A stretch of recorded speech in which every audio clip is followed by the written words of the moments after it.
Bangladesh, the Ganga is known as the Padma. One major branch of the river Ganga joins with the Brahmaputra and it forms the Padma River. It's a huge river. And there, near there, Ramkeli, Lord Chaitanya went there because two of his eternal associates were living in there, Rupa and Sanatan. He went there. Not far from there also, down the river, I think it's down the river Ganga, Padma. I'm not sure how far, but down the river somewhere is a village called Keturi. Lord Chaitanya went there also with his associates, Lord Nityananda, his expansion of Balaram. They went there with many associates. And when they reached that place, Lord Chaitanya started to cry and cry, Narottam! Narottam! Narottam! Nobody knew what they knew he was referring to a great personality, but they didn't know who at that time. Then Lord Chaitanya revealed to Nityananda that very soon in this village across this river Padma, which is, there's the river Ganga, which is famous, flowing through Bengal, Navadvip, Calcutta, and so on. Not so much the river Padma, but he said we're going to make this river Padma the most holy of rivers. And you'll see that tomorrow I will be depositing my full prema in this river, in the Padma River, because very soon a great personality will be born in the village of Keturi across the river. And he will be the repository, he will be the reservoir of my love. I will deposit my Krishna prema in its fullest extent in the river Padma. And he will become like Gaur Shakti, my very energy itself. Particularly, my mission is kirtan, chanting the holy names. And he will be the acharya of this kirtan practically. So I will deposit this tomorrow in the river. So, and then he said, and you have the responsibility to see that this prema is delivered to Narottama. So the next day, Lord Chaitanya took bath with his associates. The river Padma suddenly, in ecstasy, rose up like a tsunami on all sides. And Padma personified appeared there. And Lord Chaitanya gave full prema there and said to the river, Padma, I'm depositing this with you and I want you to give it to my eternal associate, Narottama, who will come here.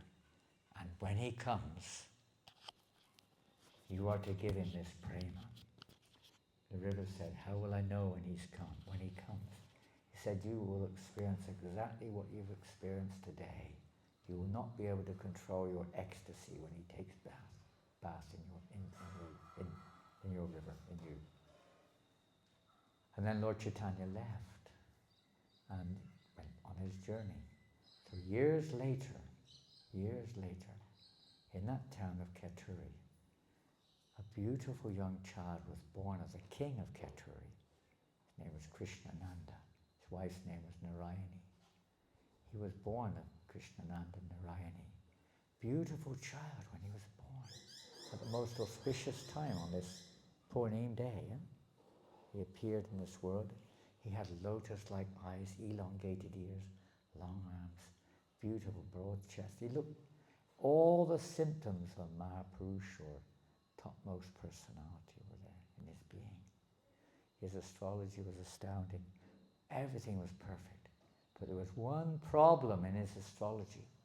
The astrologer said, there's one, danger for this boy. He said, rivers are very dangerous for him. Do not let him go to a river. He may well drown in the river. Don't let him go near rivers. This is a big problem. He detected it, the astrologer. So the parents carefully kept him away, although the Padma River was very close. They kept him away from the river Padma at all costs, or any river come to that. His parents were not, they were kings. They were born in kind of a kayasta. They were kind of like big landowners, but they were like kings, very intelligent people. They were loved by all the people. And their son, they only had one son, Narottama. They gave him the name Narottama. And he was loved by all the people of Keturi. He was such an attractive child. He had the Shruti Dar, he could remember everything just by hearing it once. And he was a brilliant student and everything. He went to school. And school in those days was not like nowadays. I mean, it was basically learning the Vedas and studying, various aspects of human behavior, but primarily Vedic studies. So he was a brilliant student and he learned everything immediately. And he was very learned.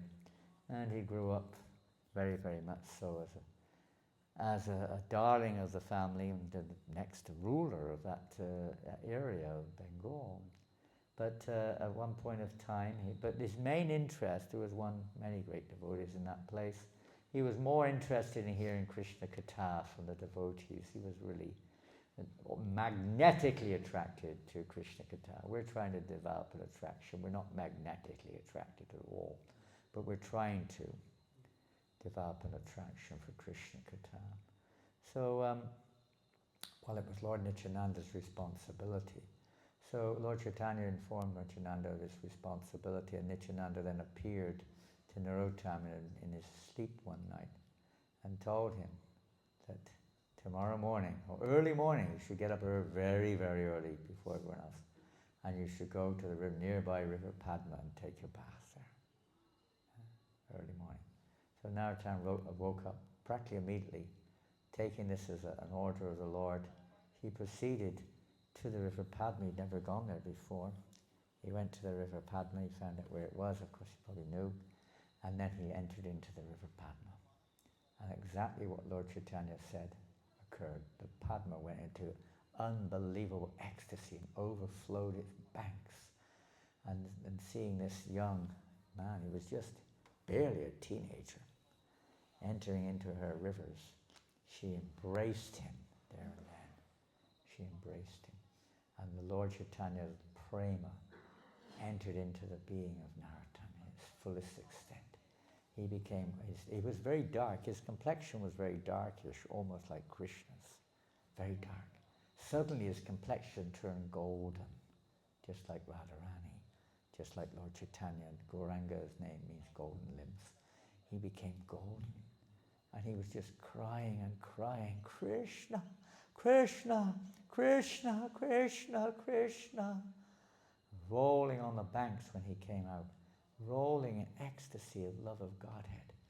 And in the morning, when his parents awoke, they saw that their son was not there anymore. Where has he gone?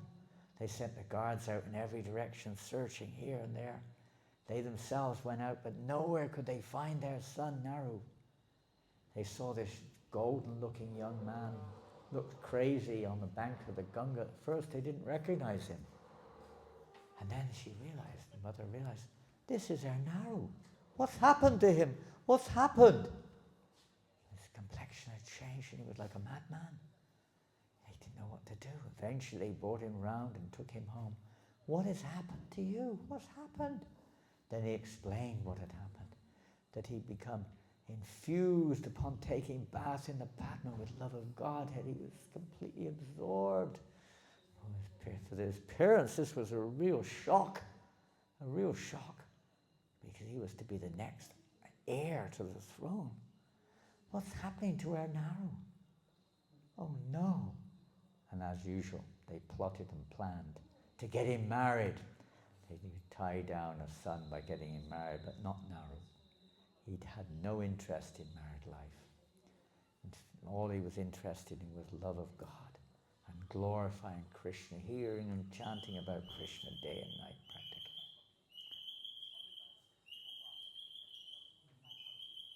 What is that? A bird. It's ecstasy. A bird. Listen to your story. Amazing bird. Incredible. Indian minor bird. Huh? A minor bird? Probably an Indian. It could be an Australian one. Got the great ones, yes. Anyway, it so happened that Narottama's his absorption love of God became quite well known to people in the area, and the local Muslim leader, who was like the local not emperor, but like king of the greater area, heard about it. And people were saying that this Narottama is a saint, and he's like, something unbelievable, devotee. The king wanted to see him, although he was a Muslim. Prabhupada said that the Muslims were not, we get a bad picture, he said, but for most of the time they were not. Most of the time they lived in harmony with the Hindus. Most of the time, just that sometimes there were certain individuals who caused trouble, but generally speaking, it wasn't like that. So this king wasn't like that, and he appreciated the devotion of the Vaishnavas, and he wanted to see him. So what to do? Krishnananda was so worried. He was keeping his son at home. He wouldn't let him go anywhere. He was practically locked up in his own home because they were afraid he was going to run away at any moment and never come back again. But they had no choice. The king above them was saying, I want to see your son. So they sent their son to see him with many guards. And Narottam was thinking, there may be a chance to escape. To escape. Of course, most kids don't think like this. Some do, but very rare. But he did. And when he got to the Muslim king's palace, he did, after a short while, find a way to escape. And he disappeared into the jungle and walked through the jungle. And no one could find him because he was hidden in the jungles. And he walked and walked and walked and walked and walked and walked. And they sent search parties out in every direction, but they couldn't find him. And young Narottam, he was a prince, so he had not been used to such a lifestyle. Walking in thorns with nothing to eat, and very austere. And he was hungry, there was nothing to eat, nothing to drink practically. After some days, he was exhausted. He practically collapsed. And then, in a dream, he heard a Brahmin would deliver him milk. So the next morning suddenly, the Brahmin suddenly turned up and gave him milk. But he was so tired he fell asleep. In the dream, Lord Chaitanya appeared to him and said, I was that Brahmin who brought this milk for you. Please take this milk. In the morning he took the milk and got refreshed. And just at that moment, the search parties caught up with him. And they tried to convince him to come home. But he was so amazing. He convinced the search parties, no, he sent them back. He was so powerful as Shakti. That how can somebody who's, I'm like a chaste wife who's lost her husband. How can I live in this world? I have to enter into the fire along with my husband. I cannot go back. I've sold my heart to Lord Chaitanya Mahaprabhu as I have to go to Vrindavan. I have to go. The Lord had appeared to him actually in a dream, telling him to go to Vrindavan prior to his going to the Muslim palace. So he was going to Vrindavan, and they went back, and eventually he reached Mathura after many weeks of walking. And when he got to Mathura, he'd heard, of course, about the great devotees in Vrindavan, Rupa Goswami, Jiva Goswami, Raghunath Das, all these great devotees he'd heard about. But when he reached Mathura, he got the news that Rupa, Sanatana, Raghunath, Gopal Bhatta, Raghunath Bhatta, so many Kashishvara, they'd all left the world just recently. So he was really, oh no, he was overwhelmed, he was just devastated. But then, I think again Lord Chaitanya appeared to him in a dream, somebody did, and told him, don't worry, you go forward. You go forward. Lord Chaitanya had already told him to go to Vrindavan and told him that there, in the dream, that you have to take initiation from Lokanath Goswami, another great devotee in Vrindavan. So he said, now you must go forward, and also you will meet there with Jiva Goswami and so many of the other great devotees who are still there. So he went on into Vrindavan. First he went to the Radha Govinda Mandir, which was established by Rupa Goswami. And news of his arrival, because when he arrived he went into ecstasy seeing the deities of Radha Govindaji.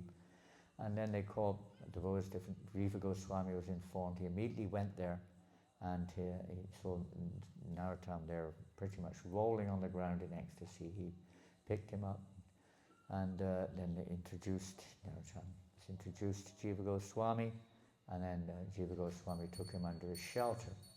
And Narottam met all the great devotees of Vrindavan, and he was most impressed.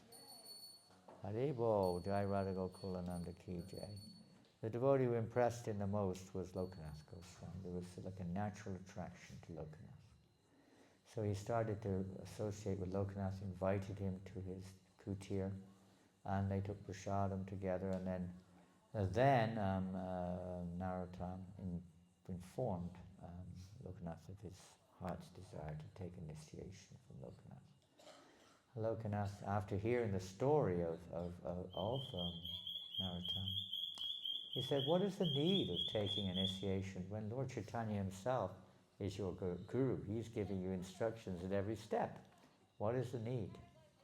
And then he said, well, Lord Chaitanya himself has instructed me to take initiation from you. I need a guru. Actually, Lord Chaitanya had appeared in the heart of Lokanath also and said, Lokanath Goswami, very soon a great devotee of mine, Narottama Das, will be arriving in Vrindavan. I want you to initiate him. But Lokanath said, I don't want to initiate anyone. I've made a vow not to initiate anyone. Jiva Goswami also did not initiate anyone officially. And Lord Chaitanya said, this is one you must do. This is an exception. You must do it. So he knew that already, but he still refused to initiate him. Days went by, weeks went by, a year went by, and Lokanath was not giving initiation to Narottam. He tried everything, begging, borrowing, didn't steal, but he did everything he could. He was trying to steal that mercy, but he couldn't get it. He wouldn't give him initiation. Eventually he was secretly cleaning up when Lokanath Goswami would go and pass stool, he would secretly come and clean the area at night and clean everything he could all around the kutir. And eventually Lokanath discovered it was actually Narottam who was doing it. But still he was hesitant. So that night Lord Chaitanya appeared in Lokanath's dream and said, look, I told you to initiate him. Because Narottam was saying he would give up his life if he couldn't get initiated. So the next day he decided, okay, you've ordered me, I must do it. So the next day he gave initiation to Narottama Das, and he became official disciple of Lokanath. But Lokanath then immediately gave him to Jiva Goswami, and Narottam became primary, along with Srinivasacharya, the two primary disciples, or Siksha disciples, students of Jiva Goswami. And he trained Narottama Das and Srinivasacharya, and then later Shyamananda Pandit. He trained them in loving, pure devotional service to the Lord. Lokanath Goswami also informed Narottama Das of his eternal position. Sometimes, if the disciple is extremely advanced, an advanced spiritual master will inform the disciple of his eternal position, his eternal service to Krishna, which means also along with their service, he informed him that your name, he gives the name is Vilas Manjari, sometimes known as Champaka Manjari.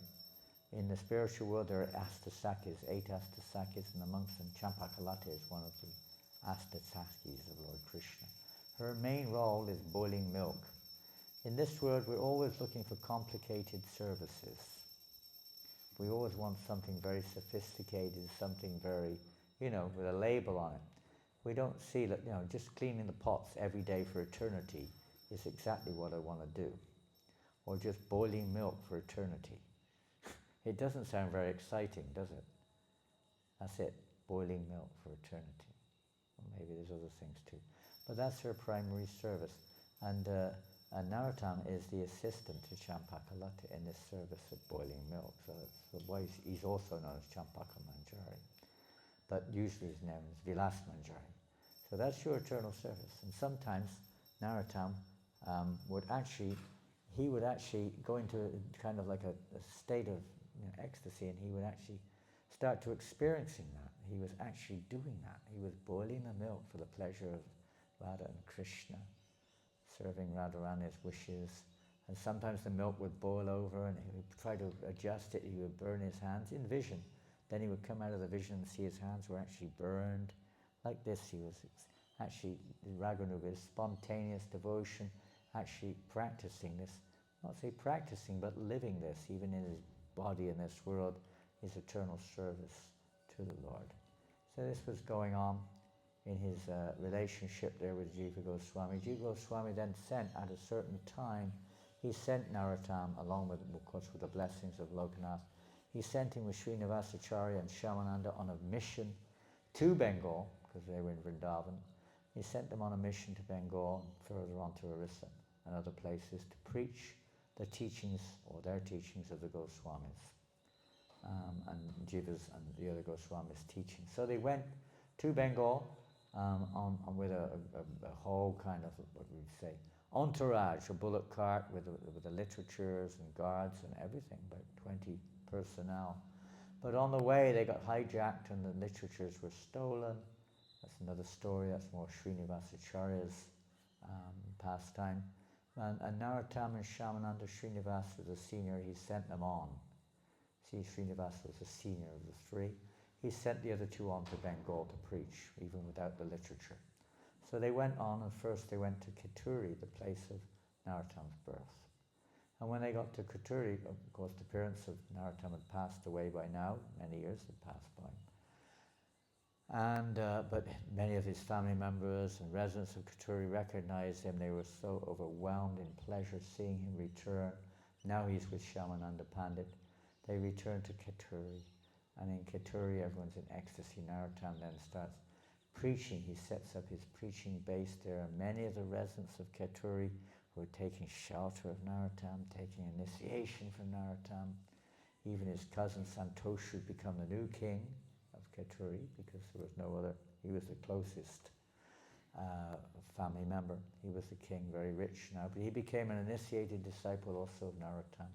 And even Brahmins were coming forward because they could see Ganga Narayan and others came forward for initiation from Narottama, although he wasn't a Brahmin.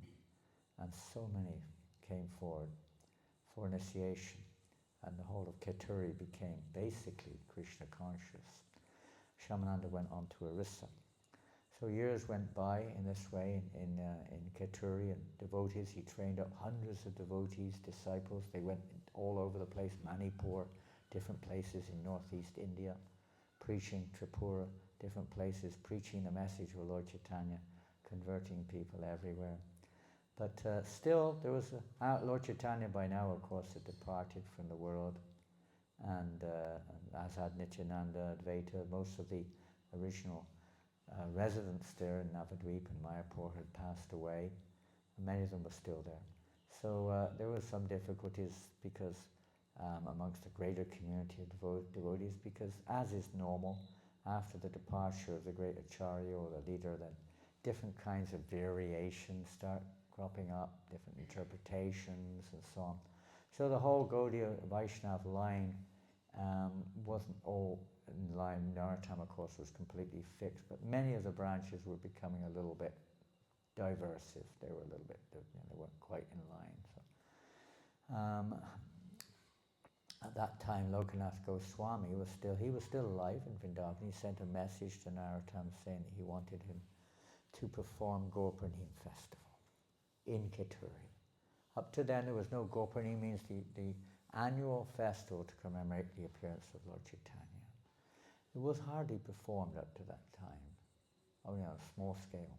He wanted to perform him to perform it on a large scale and to call all the devotees together and to install deities, I think 5 sets of Radha Krishna and 2 sets of Lord Chaitanya and Vishnu Priya. So he then, taking this instruction of Lokanath as his life and soul, he busily then began to prepare to arrange for the first major Gopurnima festival in Kituri. They went everywhere, meeting devotees, sending out messages in Mayapur and everywhere, inviting devotees from all over Orissa and Bengal and elsewhere also to come to this grand festival. Huge endeavor. Santosh being the king, he had all the facilities. He said he would finance everything and arrange all the accommodations for thousands of devotees and all the prashadam, everything was. They built new residences, they built kirtan halls, they built everything for the upcoming Gopurnima festival. And they thought, who will be the chief honor of guest? So then, of course, it so happened that Janavama, the consort of Lord Nityananda, was still alive, still present, so to speak. So they invited her as the chief guest for this grand festival. So she was living in Kardaha and different places, all different devotees were in different places, but messages, invitations were sent everywhere, and thousands of devotees began to journey towards for this grand festival. And the huge Padma River is very wide. So Santosha had arranged thousands of boats for all the devotees to cross the river. And then they all came across, one group after another. And Narottama and Sri Shamananda and others were there. Raghunandana came. So many devotees were there. And they were receiving them all one by one by one. Everyone was received just like God had arrived or something, with, honorific title, or giving them garlands and sandal paste and so many things. Personally being taken to their houses or residences, seeing what their needs are, providing all their needs. They had servants arranged for them all. It was a tremendous event, tremendous event. And then Janavama arrived, and then the festival began, and the Adivas, of course, they had tremendous kirtans. And this was really the beginning of a revolution. Janavama's intention was to unite all the Vaishnavas and to bring them all back in line with Lord Chaitanya's Sankirtan mission. And this was a major turning point in our line. Plus, it established in our Gaudiya line, the importance of Gopurnima, which has been celebrated ever since. Maybe not all in one place, but in many places. And the intention of this festival is ultimately to bring everybody back into the shelter of Lord Chaitanya, to remove all the misunderstandings and disunity and whatever else may be there amongst the Vaishnavas. So his grand festival was held here in Keturi, and the kirtans began. There was many of his disciples were expert. Devi Das was the most expert musician, one of his disciples, and Raghunandan was there, also an amazing bhajan kirtan leader, leading kirtans. Then they handed over to Narottama Das, and Narottama Das's kirtan was just out of this world. Everyone was just going into deeper and deeper ecstasy, rolling on the ground, crying in ecstasy, singing different verses, different songs, glorifying Lord Chaitanya. Everybody was in total ecstasy. It was so ecstatic that during that kirtan, Lord Chaitanya and all of his associates appeared there and then, right in their midst. They all came again.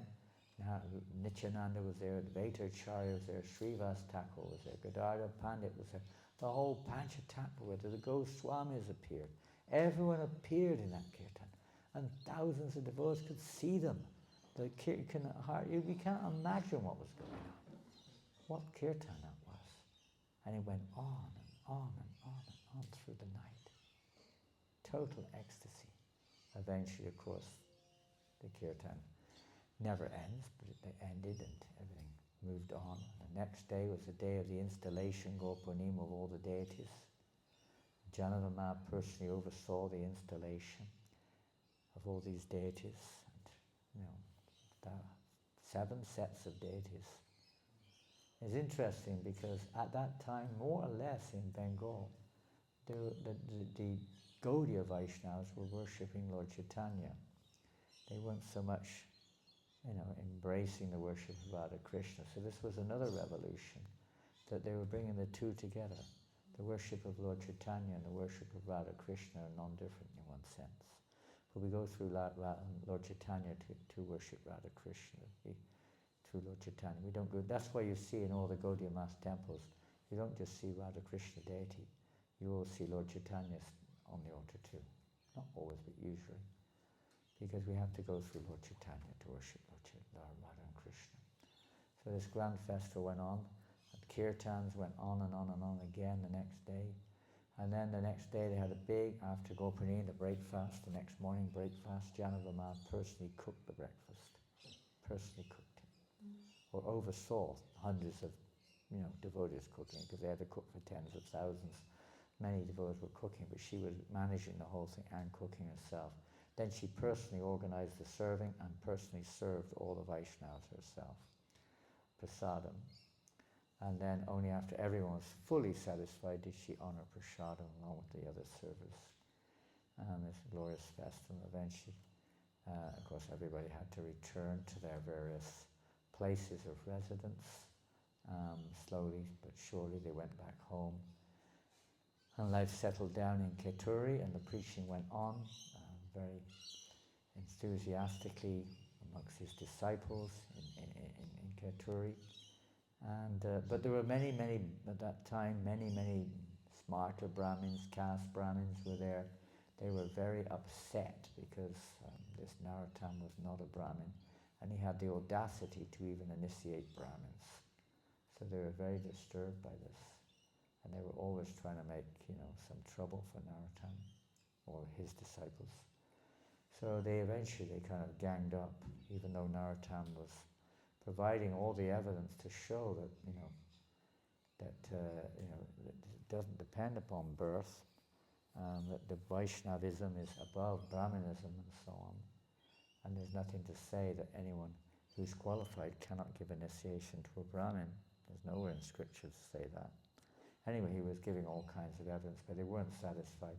Eventually they grouped together, and they went to, I forgot the name of the king. He was actually a Vaishnava. The king was a very nice, a Hindu king, this one. And they went to him, and they appealed to him that, this is really an offence practically to Hinduism. It's against the Hindu scriptures, what this Narottama is doing. We have to do something about it. It's degrading Hindu religion, what he's doing. A low-class man is initiating high-class brahmanas. So this has to stop. So the king, he said, well, what is Narottama's stance on this? So now they wrote to Narottama, and Narottama wrote back with all the arguments from scripture. And the king read, and he was convinced by Narottama, but they were still insisting. He said, well, if you really are insisting, then, well, what to do? We should go there. And the other Brahmins were saying, we have to have a debate with him and prove him wrong. So the king, okay. So they all went, hundreds of these Brahmins, learned scholars, they all marched off to Keturi with the intention of, shaming Narottama, bringing him down. And news got to Keturi in advance that this was what was going on. So a couple of Narottama's disciples, Ganga Narayan, and who was the other one? Chakravarti. And anyway, two of them went there, went out of the village. They heard that this great party of Brahmins and Pandits were on their way to challenge Narottama and try to defame him and stop this business. And so they took it upon themselves to defend their guru. So they disguised themselves. They were both themselves Brahmins and learned scholars. So they disguised themselves. One disguised himself as a potter, and the other as a selling pan, pan. And they went to a village just nearby Keturi, which was on the road from, wherever the king's palace was, to Keturi. And they set up their stalls there, selling pots and pans, and pans and pan, pots. And one had pan, meaning, this kind of like stuff you chew, And so they were there, and when the party came along, it was actually headed by the king's chief Pandit was named Rup Narayan. And this is an interesting story, because Rup Narayan was actually a devotee, and he actually worshipped. He was actually a devotee of the Goswamis. He was the one who was convinced in Vrindavan. He'd previously been in Vrindavan, and he was the one who, had the debate with Jiva Goswami and became convinced. So he was actually in favor of Narottama, but he didn't reveal it.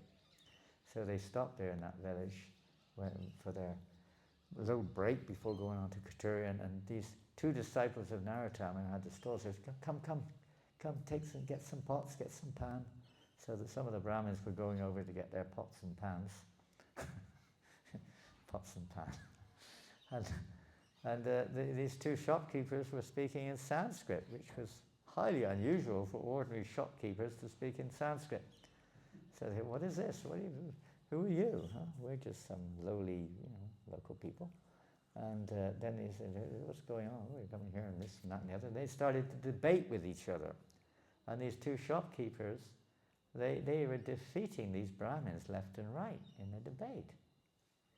And I said, who are you?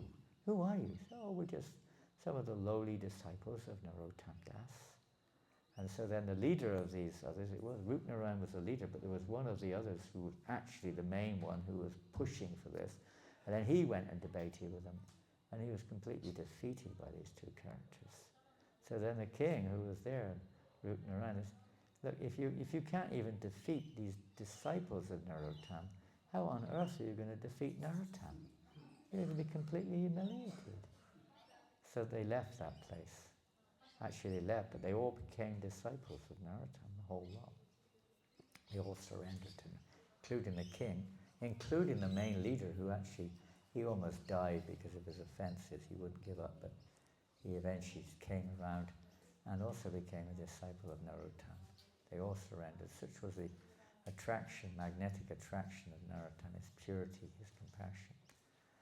And anyway, time went on and different pastimes are there. I'm actually getting it all in time here. I've probably forgotten hundreds of things. There's many wonderful books, and as I mentioned this morning, I think the most ecstatic one I've read so far was the one of Sitala. I don't know if you've got it available here in the shop. The Glories of Narottama Das Thakur. Do you have it here? You try to get it. Some will say it's the best book they've ever read.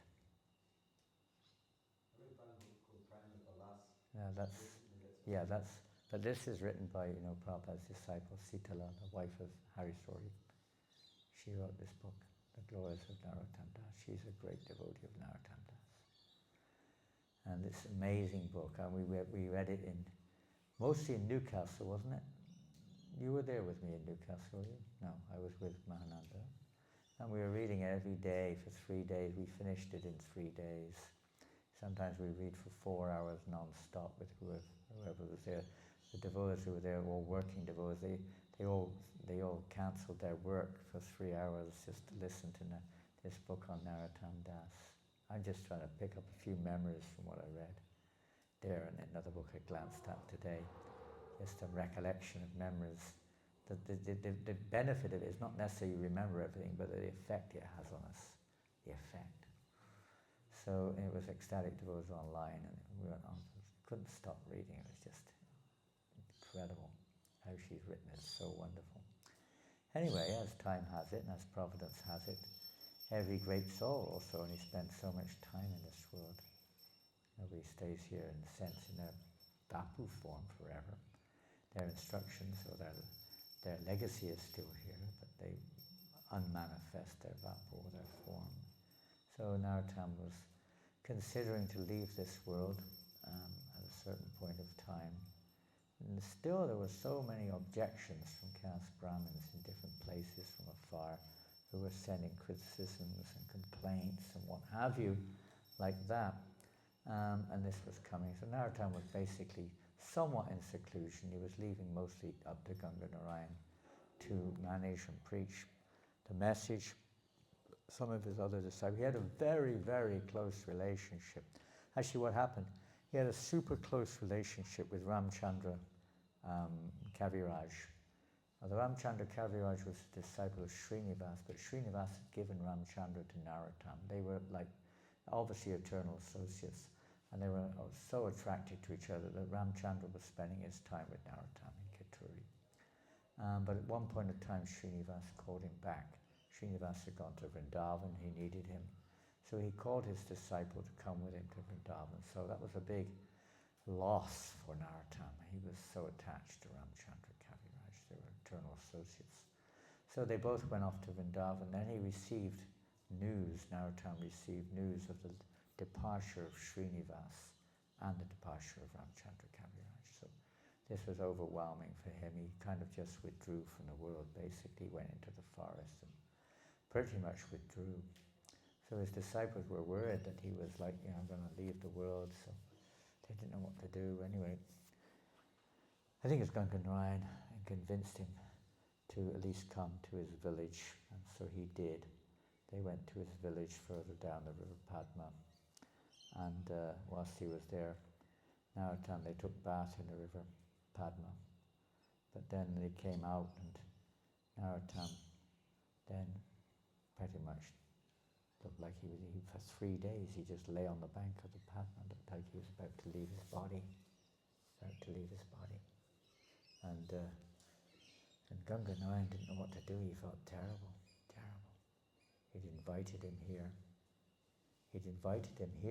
with the idea to keep him in the world longer, to become inspired to again, give his association. Instead, the result is his spiritual master seems to be leaving the world. And Ganga Narayan was so distraught, he went at a distance from all the devotees who gathered around. Narottama was just lying there as if he was any second leaving the world. Almost everything had stopped. And Ganga Narayan couldn't take it anymore. He went to a distance. And he was just crying and repenting his, bringing it. And nearby there was some of these envious Brahmins. And they started criticizing. Just see this low-class fellow, born a Sudra, dying a Sudra. Look at you lamenting over it all. Why are you all lamenting like this? Is proof that he's not, authorized. They were so viciously offensive. Narottama couldn't tolerate it. He just hammered back at them, glorifying his Guru Maharaj. And then he went back towards the place, and by then it was declared actually, look at those beautiful birds out there. What are they? What are they called? Rosella? Beautiful birds. There are different types of Rosella. I've seen Rosella, some of them are bright red. I've seen red ones. Huh? Lorikeets. Lorikeets. Sorry, Thakur, but they're the Arnis biscuits. I think that's the bird on the Arnis biscuits. Beautiful birds. That one on them. So beautiful. Rosella's on them. Beautiful artist. Krishna's the most beautiful artist. Radharani has that. Anyway, so Narottama went back and was so disturbed, but in his heart he was feeling terrible because he was thinking, these Brahmins, they're so envious, and there's so many of them, and if my Gurudev leaves like this, there's every chance that they're going to spread this offensive propaganda everywhere, and it's going to be so, negative. Oh, they're going to have to suffer so much. People are going to suffer as a result of this. This cannot be tolerated. He wasn't so much angry with them, he was angry with the result of their offences. That it could well, be so negative for the people. Because they might hear that that's what happened. And so he went back, as he went back, he heard that his Guru Maharaj had left the world. They were just getting ready to whatever, some say, put him on the pyre, whatever it was. And he was crying and crying. He went straight to the lotus feet of his Guru, grabbed, although his Guru Maharaj appeared to have left the world, he grabbed his feet, crying and crying, Gurudev, please save the people. If you leave like this, they may go to hell. Please save them. He was on and on.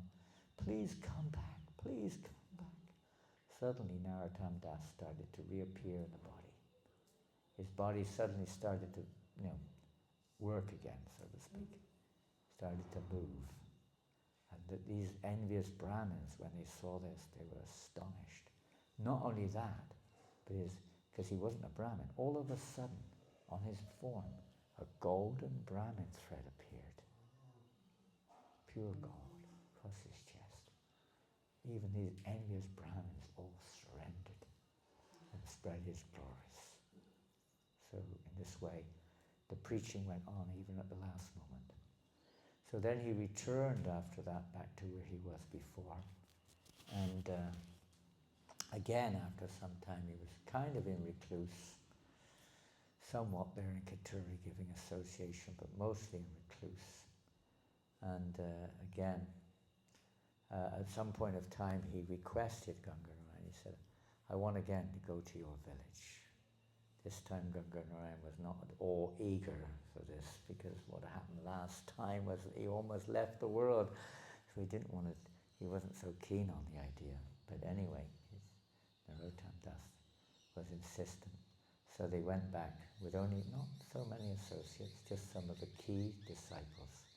They went back to this village, I can't remember what it's called, Murshidabad or something. they went back there to this village, and looking back to the birth, the appearance of Narottama Das, be careful of rivers, the fact that he received the Gaur Shakti, the Krishna Prema in the river Padma. So right there in that place, Narottama said, please, I want to go to take bath. We should all go now to the river Padma to take bath. So they all went down to the river Padma. They knew they had to follow what their Guru Maharaj said. They went down to the Padma, and there he asked them all, now please take, like this, take the water from the Padma and pour it over him. They were doing like an abhishek to him in the river Padma. And as they were pouring the water over him, his body slowly started to melt into milk. The water turned into milk, and his body was just dissolving in milk. It's just turning into, like slowly, it's just merging into the river as milk. And they didn't stop, they couldn't stop. They knew they had to carry on, although they were crying and crying and crying. But they had to carry on until there was nothing left except for milk. And Ganganarayan took one pot, filled the pot up with that milk mixed with Ganga, and took it, and he established a Dud Samadhi. Dud means milk. A samadhi, a milk samadhi. It's probably the only milk samadhi that exists. I think it's Murshidabad, the name of the town. I've never been. Devotees go there to take their darshan of that samadhi of Narottama Das. But his most famous contribution in the modern era, the thousands of songs which he compiled in Bengali for the sake of the people in general. As we heard, we sang about 10 of them earlier on. And tried to explaining the philosophy of Lord Chaitanya, the truth of Lord Chaitanya, the objective goal of Lord Chaitanya's mission, the process to achieve it, and everything in his songs. The whole philosophy of Lord Chaitanya's mission explained in Prarthana, Prema, Bhakti Chandrika, different writings which he compiled, full of so many songs, which today are the prominent songs. Prabhupada quotes them so many times. They're so important. Guru, Shri Guru Charana Padma, Kevala Bhakati Sadna, Yeya Nilo Premadana, Karapacho. Different songs, so many beautiful songs, which he compiled. A few of them we have. For those books, Prarthana and Prema Bhakti Chandrika, they're available. We have them in Islam, if you want to read them. Amazing. Jagannath Das Babaji considered these books were his life and soul. They were the books he would hold most dear to his heart. So Narottama Das Thakur is just imperfect and obviously polluted from my consciousness. Summary, you could say, of some of the incidences of Narottama's life. Some of the lessons to learn, the importance of accepting a guru and how determined we should be to actually not just have a guru for the sake of it, but to understand what it means. Sometimes we just want to have a guru for the sake of it and think that's all we have to do. Then we expect the guru to do everything for us, solve all our problems. It's not like that. Yes, if we actually understand what it means to accept the guru, it means we have to accept their instruction as our life and soul and live for it. That's to me real deep. No, I'd say not even very deep. That's just the beginning aspect of it. And what can we say? Hare Krishna. Shri Narottama Das Thakur ki jai. Right on time, bang on 7. Hare Krishna. Blow the horn. Go for it, Ramya. Blow the horn. Yay. Shri Narottama Das Thakur ki jai.